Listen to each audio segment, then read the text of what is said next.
wabarakatuh. Selamat pagi anak-anak. Bagaimana kabarmu hari ini? Alhamdulillahirrabbilalamin. Hari ini kita akan mempelajari tema 3, tokoh dan penemuan, subtema 2, penemuan dan manfaatnya, pembelajaran 4. Sebelum menerima materi pelajaran, sudahkah kalian melakukan hal ini? Yang pertama, mandi pagi supaya badan kita segar dan semangat. Yang kedua, sarapan supaya kita kuat beraktivitas seharian penuh. Yang ketiga, berpakaian rapi supaya tetap disiplin dong. Dan yang keempat, berdoa karena hanya Allah Subhanahu wa Ta'ala yang bisa membuat kita menjadi paham. Bu Guru doakan ya, semoga kalian diberikan kejernihan berpikir dan dimudahkan dalam memahami materi yang dipelajari. Semoga kalian memiliki sikap-sikap positif saat belajar, seperti tekun, tertib, disiplin, dan saling menghargai. Yang ketiga, semoga kalian dapat menggunakan ilmu di kemudian hari untuk kemajuan masyarakat di lingkungan sekitarnya, serta untuk kemajuan bangsa dan negara Indonesia.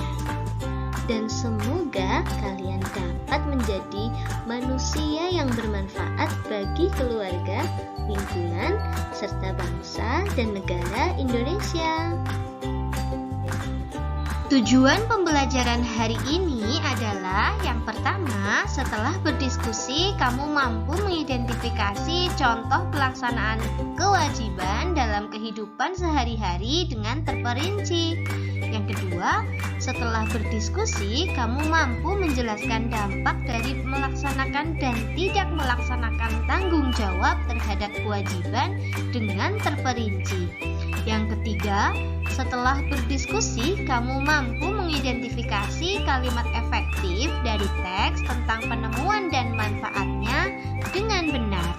Yang keempat, setelah berdiskusi, kamu mampu menulis informasi penting dari teks eksplanasi yang dibaca tentang penemuan dan manfaatnya dengan menggunakan kalimat efektif dengan benar. Anak-anak, pada pertemuan sebelumnya, kamu telah belajar tentang penemu jam. Salah satu manfaat dari penemuan jam adalah membantu kita disiplin terhadap waktu. Bagaimana dengan kamu? Apakah kamu sudah disiplin waktu? Anak-anak, pernahkah kamu datang terlambat ke sekolah? Jika tidak pernah, kamu dapat menceritakan pengalaman datang terlambat pada saat bertemu teman dan lain-lain. Tulislah pengalamanmu datang terlambat ke sekolah. Mengapa kamu terlambat? Karena saya tidur larut malam dan belum mempersiapkan keperluan sekolah di malam hari. Lalu siapa saja ya yang kamu rugikan saat kamu terlambat? Yang akan dirugikan tentu saja adalah guru dan teman-teman. Karena apa? Karena kalau kamu terlambat, guru akan menunggu kamu sebelum menyampaikan materinya. Lalu teman yang lain pun akan menunggu kamu sehingga mereka akan terlambat menerima materi pelajaran.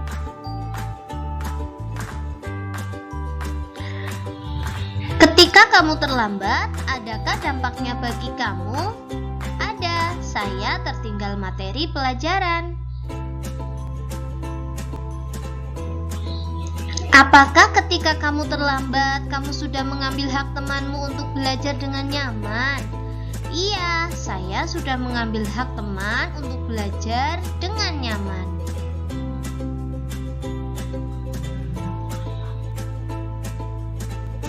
Apakah ketika kamu terlambat, kamu sudah mengambil hak gurumu untuk mengajar dengan nyaman? Iya, saya sudah mengambil hak guru untuk mengajar dengan nyaman. Apakah ketika kamu terlambat, kamu belum melaksanakan kewajiban untuk menjadi pelajar yang disiplin? Ia belum melaksanakan kewajiban untuk menjadi pelajar yang disiplin karena tidak disiplin waktu. Apa yang menjadi rencanamu supaya kamu tidak terlambat lagi? Ya, saya tidur tidak larut malam lagi dan mempersiapkan segala sesuatu keperluan untuk sekolah sebelum tidur. Datang tepat waktu ke sekolah adalah satu kewajiban kita sebagai pelajar. Ketika kita tidak melaksanakan kewajiban itu, akan membuat orang di sekitar kita menjadi tidak nyaman. Ayo, laksanakan kewajibanmu dengan tanggung jawab ya. Anak-anak, sekarang amatilah gambar-gambar berikut. Apakah mereka sudah melaksanakan kewajibannya dengan tanggung jawab? Apa dampak dari yang mereka lakukan? Anak-anak, ayo perhatikan gambar-gambar berikut ini. Jawab pertanyaannya dan isi tabelnya ya. Apa dampak dari yang mereka lakukan? Yang pertama, apa kewajiban kita sebagai pelajar? Gambar yang pertama seharusnya membuang sampah pada tempatnya. Gambar yang kedua, seharusnya kewajiban seorang pelajar adalah belajar dengan sungguh-sungguh. Lalu yang selanjutnya, kewajiban kita sebagai pelajar adalah mengerjakan tugas kelompok bersama-sama dan tidak mencoret-coret meja.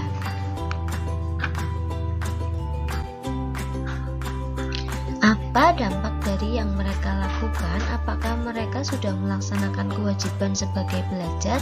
Karena gambar yang pertama membuang sampah sembarangan, sehingga dia belum bisa melaksanakan kewajiban sebagai pelajar. Karena gambar yang kedua, dia belajar dengan bermalas-malasan, sehingga jawabannya adalah belum bisa melaksanakan kewajiban sebagai pelajar. Gambar 3, mereka sudah bisa melaksanakan kewajiban sebagai pelajar karena mereka semangat mengerjakan tugas kelompok. Apa dampak bagi diri sendiri? Nah, gambar yang pertama, dia membuang sampah sembarangan. Jika lingkungannya kotor, akan terjadi banjir dan menimbulkan bau tidak sedap. Gambar yang kedua, dampaknya jika kita belajar dengan bermalas-malasan adalah nilai akan turun dan kita hanya sedikit memperoleh ilmu pengetahuan. Gambar yang ketiga, mereka belajar kelompok dengan semangat dan tidak mencoret-coret meja, sehingga dampaknya adalah tugas kelompok lebih cepat selesai dan mendapatkan nilai yang bagus. Apa dampak dari tindakan yang mereka lakukan bagi lingkungan? Anak-anak, jika kita membuang sampah sembarangan, lingkungan akan menjadi kotor, akan terjadi banjir, dan udara menjadi bau. Ketika kita belajar bermalas-malasan, dampak bagi lingkungan adalah lingkungan akan kekurangan anak-anak yang berprestasi. Lalu yang selanjutnya, ketika anak-anak ini belajar bersama dan tidak mencoret-coret meja, dampak bagi lingkungan adalah meja akan tetap bersih karena mereka menjaganya dengan baik. Lalu, apa dampak dari tindakan yang mereka lakukan bagi orang lain? Yang gambar yang pertama, membuang sampah sembarangan akan membuat orang lain tidak nyaman, merusak lingkungan. Lalu gambar yang kedua, jika kita malas belajar, orang lain akan mengecap kita menjadi anak yang pemalas dan enggan mengajak kita mengerjakan tugas kelompok. Nah, ketika kita dalam kelompok aktif, bekerja sama dan bekerja sama dengan baik, maka dampak bagi orang lain adalah kita akan disukai teman karena kita rajin dan semangat saat belajar kelompok. Nah, sekarang tuliskan kewajibanmu yang lain sebagai pelajar. Apa dampaknya jika kamu tidak melaksanakannya dengan tanggung jawab? Dan jelaskan jawabanmu. Yang tadi Bu Mei sudah menjelaskan ya, kewajiban belajar salah satunya adalah belajar dengan sungguh-sungguh, kemudian membuang sampah di tempat sampah, kemudian rajin atau semangat dalam belajar kelompok, dan tetap menjaga kebersihan dan keindahan kelas. Selain itu, kewajiban belajar yang lain misalnya adalah mengumpulkan tugas tepat waktu sehingga kita itu tidak akan ketinggalan materi dan dapat mendapatkan nilai yang bagus. Lalu dampak jika kita tidak mengumpulkan tugas tepat waktu adalah tugas menjadi menumpuk dan tidak akan mendapat nilai yang bagus. Kemudian kewajiban belajar yang selanjutnya misalnya mentaati peraturan sekolah. Nah, dampaknya ketika kita tidak mentaati peraturan sekolah, kita akan mendapatkan sanksi atau hukuman. Kemudian kewajiban belajar yang selanjutnya adalah menghormati guru. Nah, apa dampaknya jika kita tidak menghormati guru? Dampaknya adalah nilai sikap akan rendah.